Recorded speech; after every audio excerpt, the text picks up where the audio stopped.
Hey guys, thank you for tuning in to this episode of Influencers Network. Of course, I'm your host and real estate broker, Mark Steele. And today we're talking to Trudie German, old friend of mine. You've met her from last season or last year. We did an in-person interview. She's a public speaker, personal trainer. And of course, now because of the current situation with quarantines and viruses, we're doing our online interview to follow up with her. So Trudie, thank you very much for joining us today. Thank you so much for having me again, Mark. How are you Of doing? course. Good. So for those of who didn't see your interview last year, I'll put a link to it, of course, but give us some details and some background about yourself and what you do. All right, so I am Trudie German, founder of Body Envy, which is a personal training company in the GTA. Yep. I also offer workshops at corporations to staff on how to be healthier at work, manage stress, increase productivity. And now, because of the current situation of COVID, I've moved my business, of course, 100% online. So Right. I have personal training online. I also have group classes online. Those are only 20 minutes, the online group classes. I know a lot of people still think they need an hour every day. No, you don't. Right. And also virtual workshops on how to navigate this new change that we're all dealing with. Because a lot of people, this is new for all of us, let's be honest, right? Of course. Yes. And I know even when we met last year, you mentioned that you did some online training as well. Now you're 100% online. Has that been a major adjustment for you, or has it been relatively easy to get into? It has been relatively easier because I was slowly making the transition. Mm-hmm. So with COVID, it just kind of speeded up. It was like, okay, you don't have any time to kind of try anymore. It's now you got to go full force and figure it out once I got in, which I think because I was already doing that transition, it was so much easier because I know a lot of industries, a lot of personal trainers, a lot of gyms are experiencing that issue right now. They weren't prepared for online. They don't know how to transition. So for me, because I was slowly going there, it was much, much easier. Yeah, and definitely training is the big thing right now. I'm seeing a lot of posts about getting at-home gym equipment and building home gyms and studios and garages and everything else. So you've already had the market cornered on that from training people at home. Exactly. And the thing is, you can even do it without some of those expensive equipment, because even in my 20-minute classes that I offer per day, we're just using your own body weight, because the truth is not a lot of people have gym equipment at home. And I want to make it as easy and conducive to them as possible. It's like, you got a body, let's go. We're going to use what you have, right? Of course. So what do you think are the best exercises people can do at home if they don't have equipment, but they still want to stay fit and active during the days? Okay, one of the best ones, everyone hates them, but they work. Burpees. I knew you were going to say that. Everyone, because it works. You're building muscle, you're burning fat, you're increasing your cardio, you're increasing endurance, you're doing everything. Other things they can perform: squats, lunges, body weights, mountain climbers, all of those. I say, once you have a body, you have a space. And even if you have stairs in your house, sometimes I post those things on my Instagram. It's like, stop complaining, use what you have. You have stairs, use it. You have a body, use it. Yeah, it's just a matter of use what you have. We like to complicate things too much when there's absolutely no need. Right.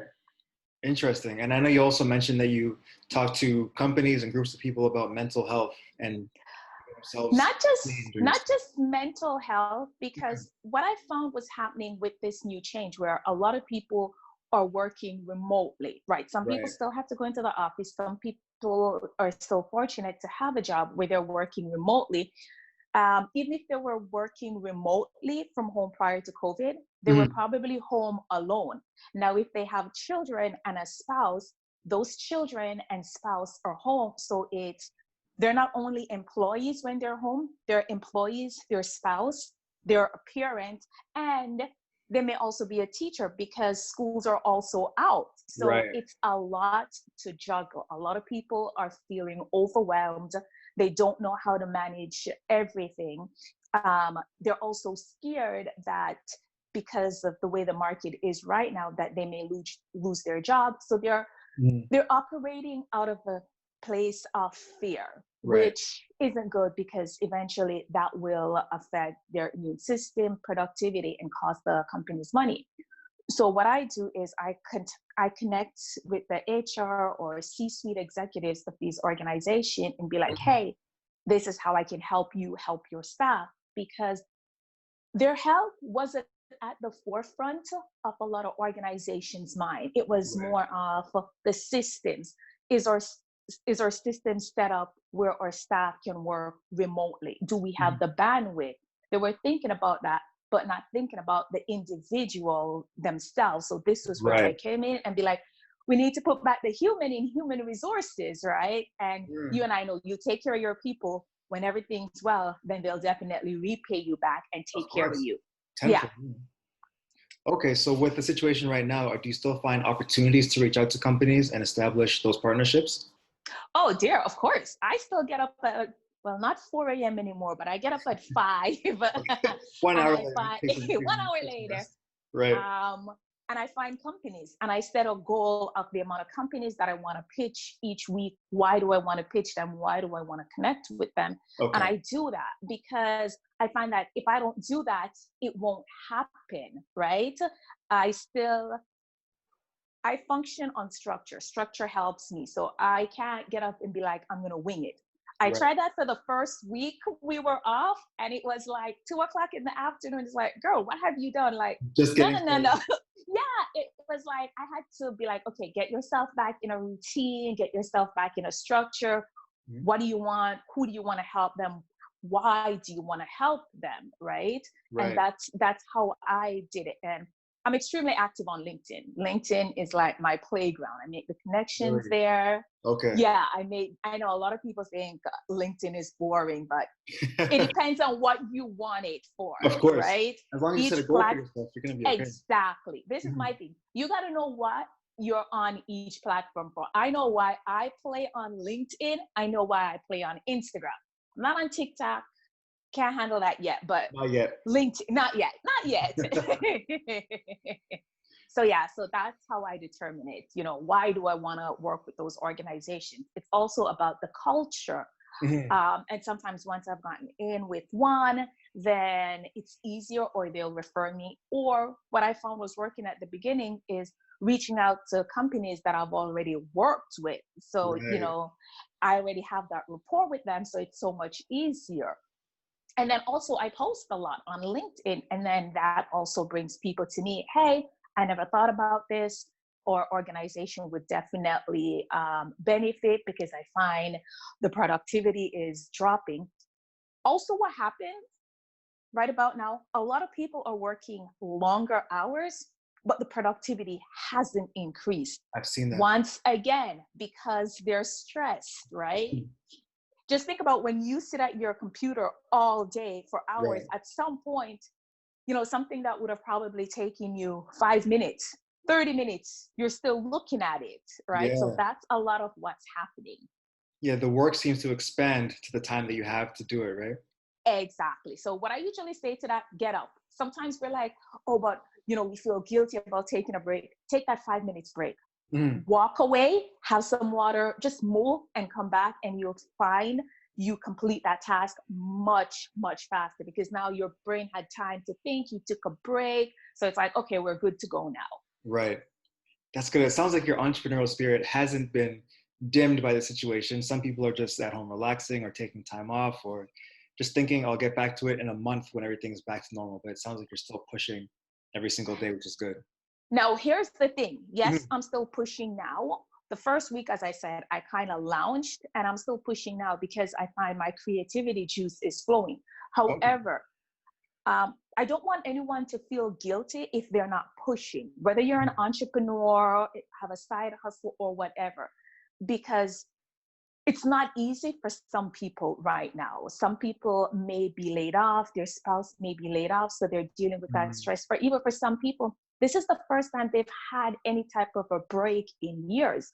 And, a lot of people shouldn't feel guilty. Or I see so many posts on social media, if you don't come out of this with a new skill, you didn't learn anything. It's like, shut up. You don't know what people have been dealing with. Not because you and I, may be powered to go harder or faster or become more productive. It's not the same for someone else. They may be using this time to okay, try to figure out where do they want to go? Do they still want to continue or what they want to do? And I Right. said, if you want to start a business, you can start thinking about it now. Or if you've been going hard all along and you want to rest, use it. Just make sure, however you're spending the time now, it's serving you and your purpose. Right? So that's my take on that. Not everyone is meant to do this entrepreneur thing, and not everyone wants to be going hard right now. Because as I said, some people, they haven't had a break in years. So this or that, it's kind of like, okay, I get to just chillax.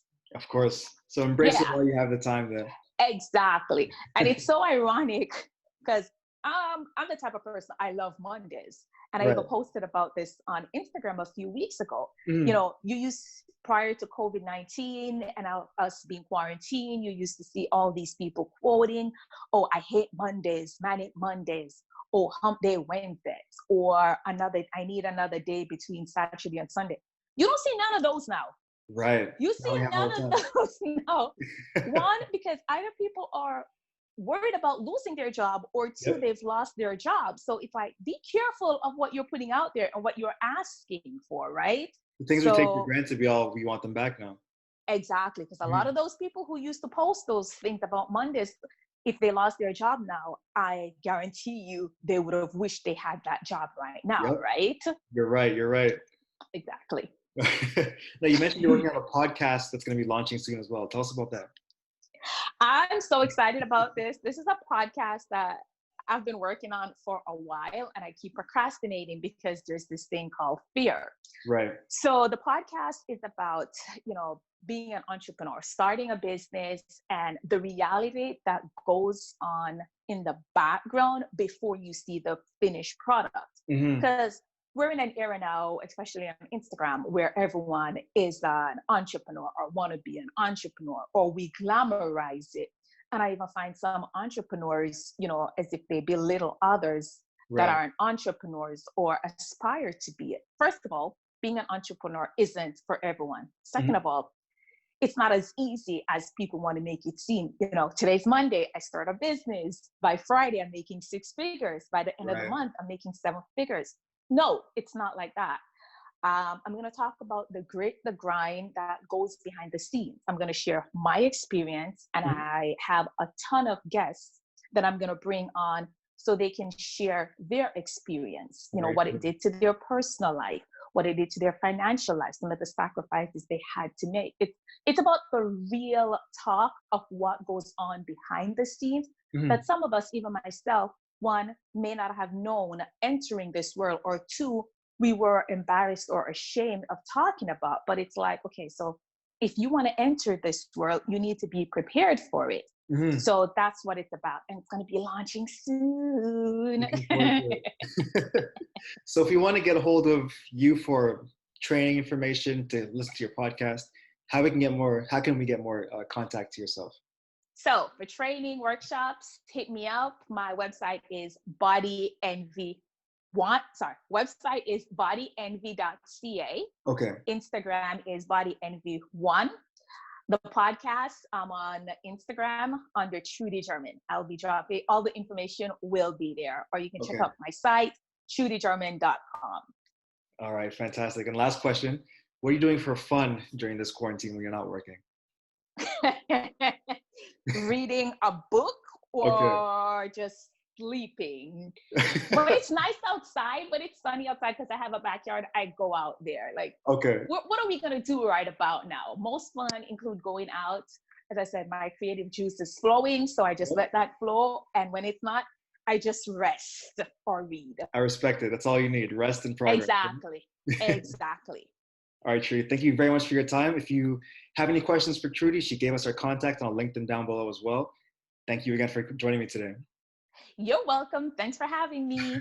Talk to you soon. Bye.